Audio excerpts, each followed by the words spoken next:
আজকে বিকেল 5টার মধ্যে তাদের কাজে ফেরার কথা, এই ডাইরেকশন ছিল অনারেবল সুপ্রিম কোর্টের অর্ডারে। 5টা অবধি নিশ্চিতভাবে মাননীয় মুখ্যমন্ত্রী সুপ্রিম কোর্টের অর্ডারকে সম্মান দিয়ে, যা তিনি সবসময় করেন, তিনি 5টা অবধি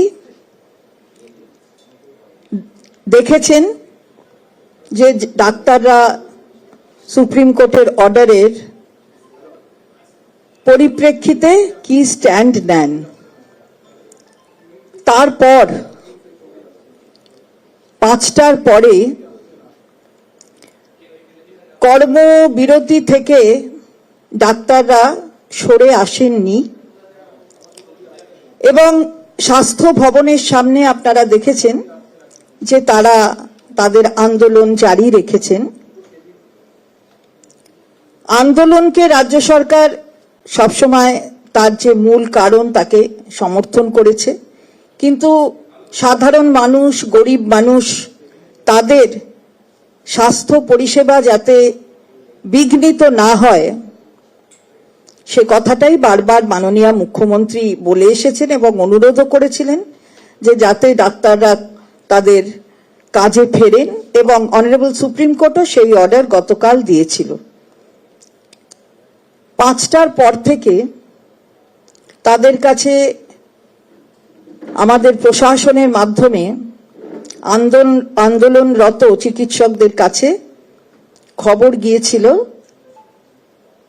যে সরকারের একদম উচ্চ স্থানে, সুপ্রিম জায়গায় থেকে প্রশাসনের যদি তারা চান তাহলে তারা আসতে পারেন, কথা বলতে পারেন, এবং 10 জনকে আসার কথা বলা হয়েছিল যদি তারা আসতে চান। ইমেল গেছে প্রিন্সিপাল সেক্রেটারি হেলথের কাছ থেকে, 6টা 10-এ ইমেল গেছে, কিন্তু তার আগে থেকেই যারা ওখানে অন্যান্য প্রশাসনিক ব্যক্তিরা ছিলেন তারা এই খবরটা দিচ্ছিলেন, কিন্তু 6টা 10-এ ইমেল গেছে যে যদি কেউ আসতে চান 10 জন প্রতিনিধি তারা আসতে পারেন। 6টা 10 থেকে এখন 7:30 বাজে। মাননীয় মুখ্যমন্ত্রী তার নবান্নের চেম্বারে অপেক্ষা করছিলেন যে যদি প্রতিনিধিরা আসে, অথবা 10-এর বদলে যদি আরো বেশি কেউ বলেন তারা যদি আসে। তিনি এতক্ষণ ধরে অপেক্ষা করেছেন, কিন্তু চিকিৎসকদের কাছ থেকে, আন্দোলনরত চিকিৎসকদের কাছ থেকে এখনো অবধি কোনো খবর পাওয়া যায়নি কারা আসবেন, কেউ আসতে চান কিনা। কোনো মাধ্যমেই কোনো খবর পাওয়া যায়নি, কোনো মেলের উত্তরেও কোনো মেল আসেনি। ফলে মাননীয় মুখ্যমন্ত্রী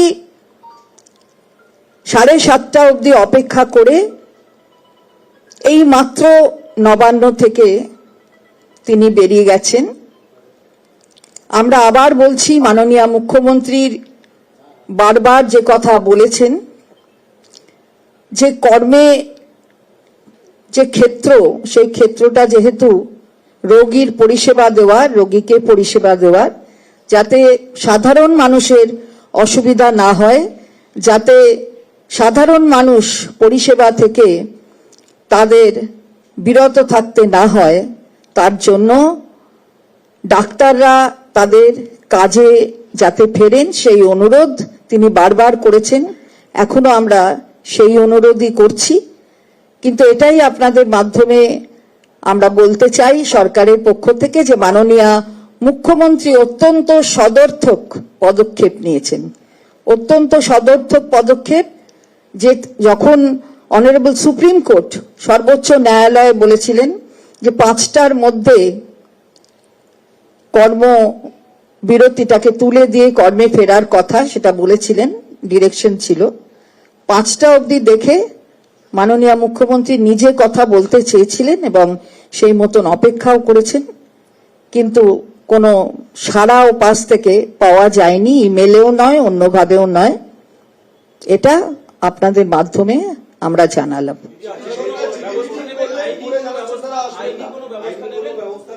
সেটা পরবর্তীতে দেখবেন কোথায় কি হবে, সেটা তো এক্ষুনি বলা সম্ভব নয়, দেখবেন সেটা। না, কি নিতেই হবে কি নিতে হবে না সেটা পরবর্তীতে, সেটা মাননীয় মুখ্যমন্ত্রী আছেন, কি ব্যবস্থা নেবেন কি ব্যবস্থা নেবেন না। তিনি তো বারবার বলেছেন তিনি ব্যবস্থা নিতে তো পারতেন, কিন্তু ব্যবস্থা তো নেননি কখনো, সেটাও তিনি বলেছেন। এবার কি ব্যবস্থা নেবেন কি ব্যবস্থা নেবেন না পরবর্তীতে সবটা আপনারা পরবর্তীতে দেখতে পাবেন।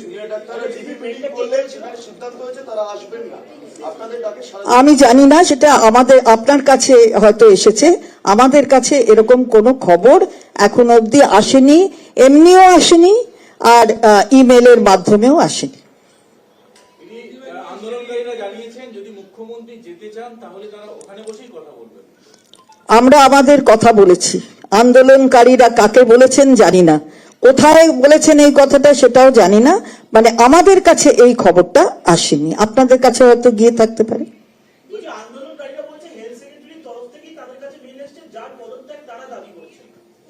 মেলের সাথে পদত্যাগের দাবির তো কোনো প্রশ্ন আসে না। হেলথ সেক্রেটারি তো বলেননি যে তিনি দেখা করবেন, হেলথ সেক্রেটারি একটা মেসেজ দিয়েছেন। সুতরাং যদি ইচ্ছে থাকতো তাহলে হয়তো এতক্ষণে চলে আসতেন, আমরা জানি না, পরবর্তীতে সবাই দেখবে।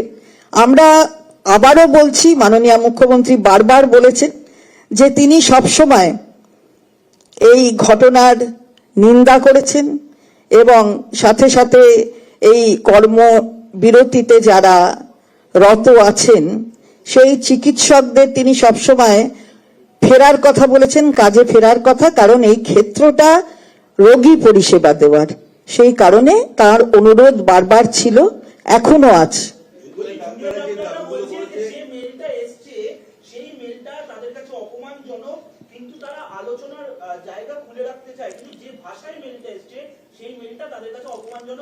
আমি জানি না, এটা আমাদের কাছে কোনো খবর আসেনি, আমি এইটাই বলতে পারি। আপনাদের কাছে কি করে খবর গেল সেটা আমি জানি না।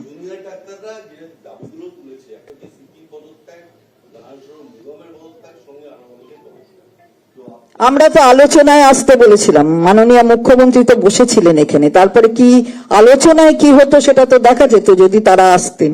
সুতরাং কোনো আলোচনায় তারা আসবেন কি আসবেন না এ খবর আমি জানি না, আপনাদের সংবাদ মাধ্যমের সাথে হয়তো সূত্রটা অন্য, সেটা আপনারা পেয়েছেন। আমাদের কাছে কোনো সরকারি ভাবে কিছু আসেনি, মানে তারা দেননি আর কি। আমরা কিন্তু এই বৈঠকের জন্য